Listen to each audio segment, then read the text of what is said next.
বাহ তালিয়া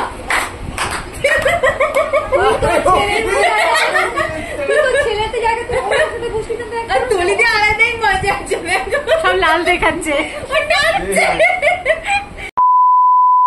hello everyone and welcome to my channel. সকাল সকাল রেডি হয়ে বসে আছি গাড়ি আসার অপেক্ষায়, কারণ আজ আমরা সবাই মিলে যাব আমার মাসির বাড়ি।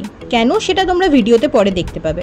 20 মিনিট অপেক্ষার পর অবশেষে গাড়ি আসলো, আর তার ঠিক 1 ঘন্টার মধ্যেই আমরা ফুল ফ্যামিলি পৌঁছে গেলাম এই কল্যাণী ব্রিজে। এখান থেকে আর 30 মিনিটস পরে আমরা সবাই মিলে পৌঁছে গেছিলাম আমার মাসির বাড়ি হালি শহরে। আমি তো প্রায় 2-3 বছর পর মাসির বাড়ি গিয়েছিলাম, আর কথায় আছে না, মাসির বাড়ি ভারী মজা। সত্যি সেদিন যাওয়ার পর থেকে অনেক মজা করেছি, আর এর মধ্যেই পেয়ে গিয়েছিল খিদে, তাই গিয়েই হামলে পড়েছিলাম লুচি আর ছোলার ডালের ওপর। 13 লাখ টাকায় নিয়ে যাইছে। ইউটিউবার কিন্তু হাই গাইস। গিয়েই সবাই এইভাবেই ছড়িয়ে ছিটিয়ে বসে গল্প আড্ডা শুরু করে দিয়েছিলাম। আড্ডার জোর কতটা ছিল সেটা সবার গলার আওয়াজ শুনেই বুঝতে পারছেন নিশ্চয়ই। আর এই যে দুজন, আমার মাসির মেয়ে আর নতুন ছোট্ট জামাই, ওদের বিয়ে উপলক্ষেই যাওয়া হয়েছিল। যদি ওদের বিয়েটা অনেক আগেই হয়ে গিয়েছিল, তখন আমরা অনেকেই থাকতে পারিনি, তাই পরে একটা ছোট গেট টুগেদার মতন করা হয়েছিল, আর সবাই ওদের নতুন সুখের জীবনের জন্য আশীর্বাদ করেছিল।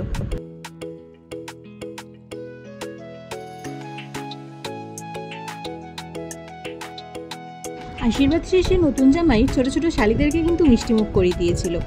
এরপরই চলে যাব সোজা খাওয়া দাওয়ার পর্বে। খাওয়ার টেবিলেও বসে এই ছোটগুলো কিন্তু তাদের বদমাশি চালু রেখেছিল। পারিস তো না আমাদের মাঝখানে আজকে খেতে বলেছে বুড়িয়া রানী বাইসি রানী বড় বুড়ি, ঠিক আছে, ওই ছোট বুড়ি ছোট বুড়ি কর না, হচ্ছে না দাঁতই বার করতে পারে।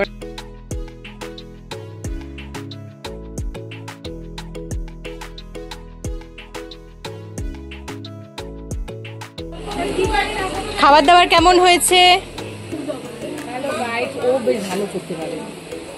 কেমন হয়েছে বলো? খাবার কেমন হয়েছে? খুব জঘন্য হয়েছে। তোমাদের কেমন লেগেছে খাবার?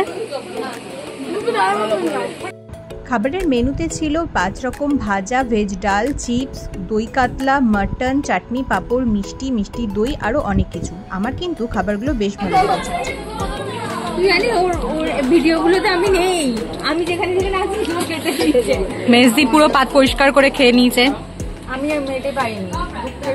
এই তুই দই দেখ, ব্যাস আর নয়। আর দীপাতে দেবো, দিদি কতটা করে দই খাচ্ছে? আর পায়েল দই দেবো। এতটা দই খাচ্ছিস কেন? তুই খাবি? আর সবাই খাবে তো? তুই খাবি? দই লাগে শক্ত বোধ, খেতে পারছি না। দই তো চেয়েছিলাম, কিন্তু এতটা দই দিয়ে দেবে আমি বুঝতে পারিনি। আমি সত্যি অতটা দই খেতে পারিনি, আর সব এই মিনিটাকে খাইয়েছি।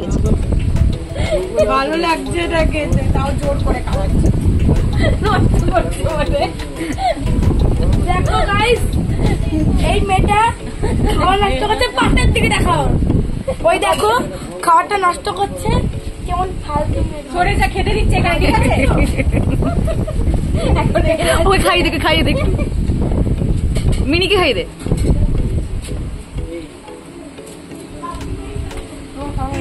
তুই বলবি কিছু? খেয়ে উঠতে পারছিস না? খেয়ে আর উঠতে পারছিস না? এত খেয়ে ফেলেছিস? আর মামাকে বল, এত দই দিয়েছে কেন তোকে? মামা ক্যাটারিং এর কাজ ভালো করেনি, সার্ভিসিং ভালো করে। আমি অল্প দই চেয়েছিলাম, আমাকে অনেকটা দই দিয়েছে, এবার এখন বলছে জোর করে খাও। নষ্ট করছিস কেন? এই যে তুই নষ্ট করছিস, এত কিছু নষ্ট করিনি, একজন খাচ্ছে। ও আমি খাবারগুলো নষ্ট করিনি, আমি খেতে পারিনি তো কি হয়েছে, মিনিকে আমি খাইয়ে এসেছি। যাই হোক, সারাদিন এইভাবে মজা করে অবশেষে সন্ধেবেলা আমরা বাড়ি ফিরলাম। আর বাড়ি ফেরার পথে এই সানসেট ভিউটা আমার কিন্তু অসাধারণ লেগেছে। আজকের মতো এই পর্যন্তই, দেখা হবে পরের ভিডিওতে। টাটা।